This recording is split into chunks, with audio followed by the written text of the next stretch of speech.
Well, shooters and reloaders out there, Fortune Cookie 45 LC coming to you from Hot Lead Zone, and welcome to another video where you might see something that you don't see on any other YouTube video. And today's video is on firearms trivia. And the question is, what is Loverin? Now, of course, a question like that is only relevant if it has some kind of importance to today. And yes, it does. But the question really should be, what or who is Loverin? Because there is a who behind all that. Now, it turns out that Loverin was a shooter back in the 1930s, and his full name is Guy Loverin. Now, some pronounce it as Guy Loverin, but whatever it is, Loverin is how he's known as today. And what he did was he created a whole line of cast bullet designs that became very successful back in the 1930s and onward. And what Loverin did was he took the work of shooters back in the black powder era by the name of Pope and Whitworth and a number of others, and carried on some of those design concepts into his line of. So you see here in the black powder and shotgun mold section of Lyman that even today, the year 2017, Whitworth designs are available. Notice again the multiple grease grooves, the long shank, and the short nose. So that's part of the Loverin design as applied to smokeless. So it turns out that Loverin was a contemporary of Elmer Keith during that same time period. Elmer Keith was active in the 1920s and onward, and so was Loverin.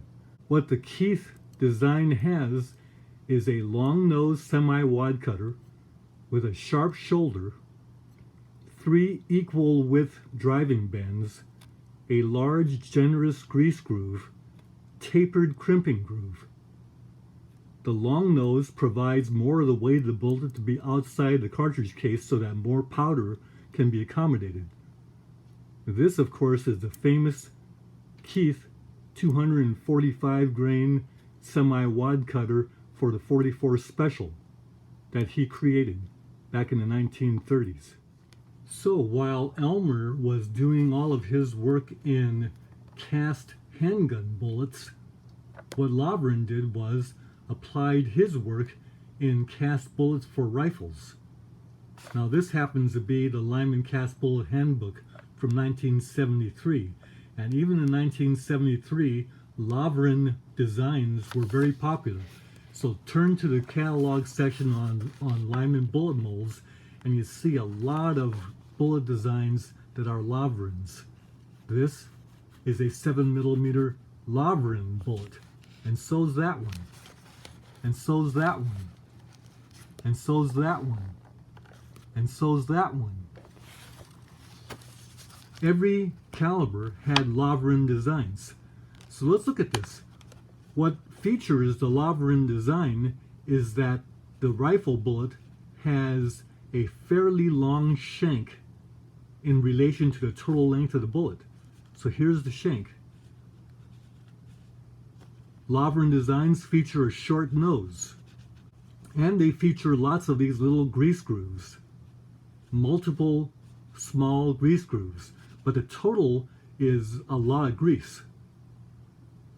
Now this allows a long shank, but the bearing surface is not overly done because of the small driving bands. Now the little grease grooves and the little driving bands actually obturated well, and these bullets shot well, nice and stable. But some shooters did not appreciate the fact that some of these grease grooves were outside the cartridge case when the rounds were seated. So they didn't like that, and others didn't like the fact that in order to have the driving bands underneath inside the cartridge case, then you had to seat these real deep. And even though that wasn't a problem in shooting and accuracy of this kind of thing, the short nose wasn't appreciated when it was seated that deep. So those shooters did not appreciate this kind of design, but rather gravitated to this kind of design, or that kind of design.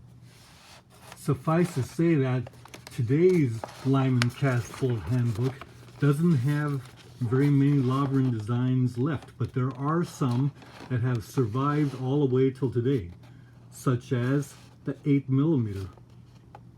See all the little grease grooves and a short nose? That's actually a Loverin design, but it doesn't say Loverin here. So this is not a Loverin design because it's got a long nose.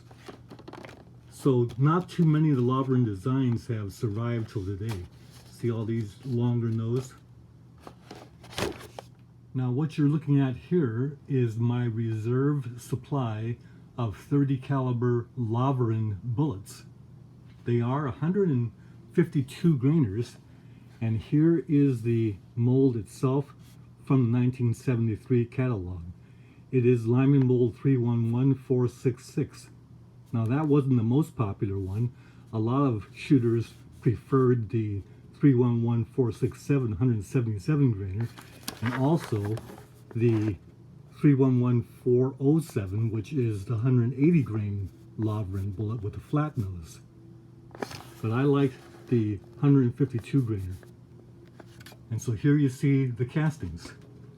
So here you see the actual Loverin bullet has a long shank, short nose, and the multiple smaller grease grooves.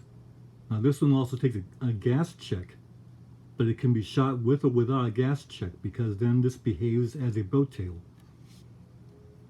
These are Loverin bullets.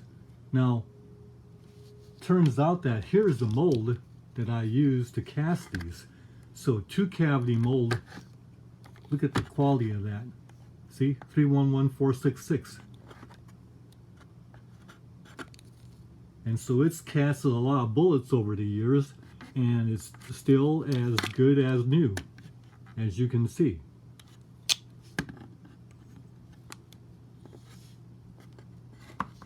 Molds like this will last indefinitely.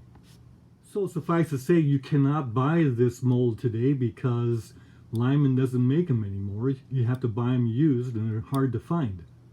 So what's the significance of these Loverin bullets today?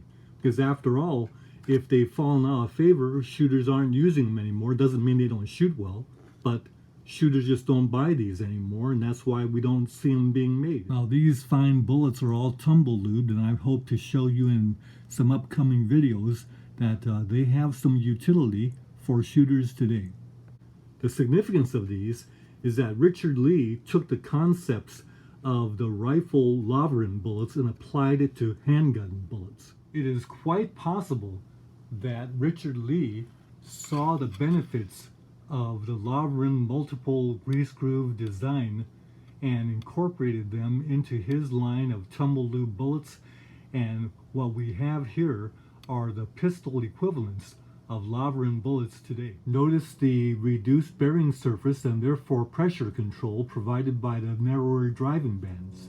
I'm not sure that the latest thing in cast bullet designs today, which is the bullets that are designated for powder coating without any grease grooves at all, have a full-length shank, but that causes increased bearing surface and higher pressures. I'm not sure that the Loverin designs aren't better.